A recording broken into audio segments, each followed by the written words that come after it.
Apa itu talasemia? Kalian ada yang pernah dengar tentang penyakit talasemia?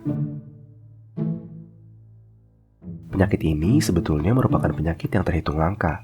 Tapi angka kejadian talasemia di Asia, terkhusus Asia Tenggara, ini cukup tinggi.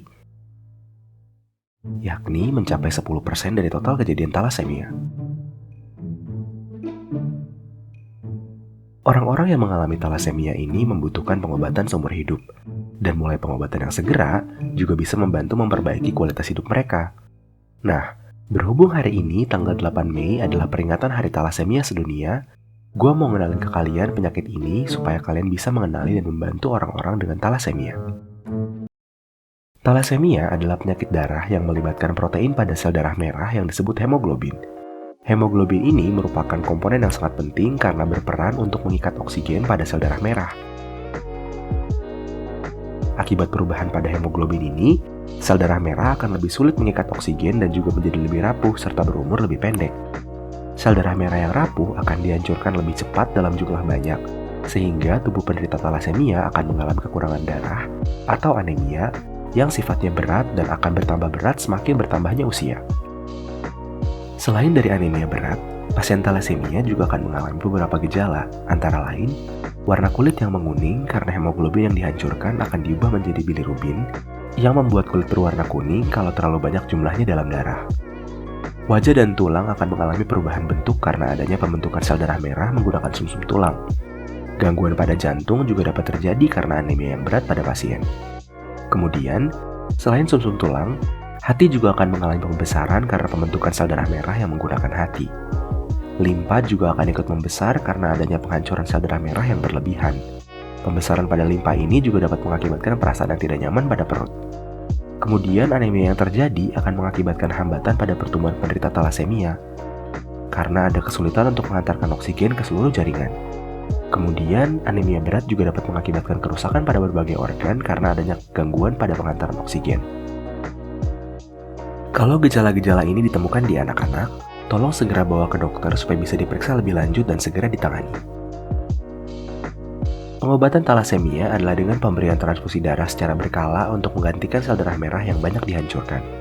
Selain itu, efek samping dari banyaknya darah yang dihancurkan adalah tingginya zat besi dalam darah.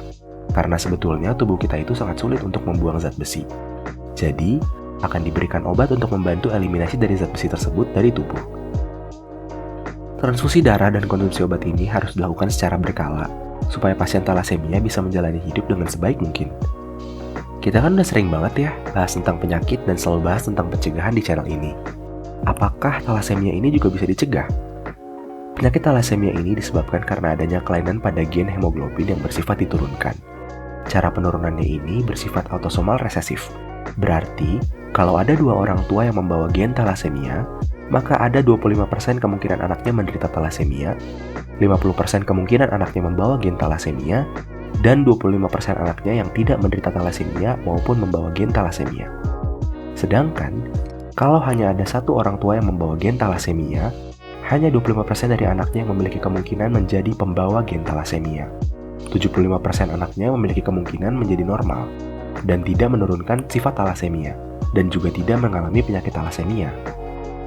Hal ini penting untuk diketahui karena satu-satunya cara yang betul-betul ampuh untuk mencegah talasemia adalah dengan tidak mempunyai anak antar sesama pembawa gen talasemia. Tapi kok kesannya kejam banget ya kalau kayak gini? Kalau udah terlanjur sayang dan berkomitmen gimana?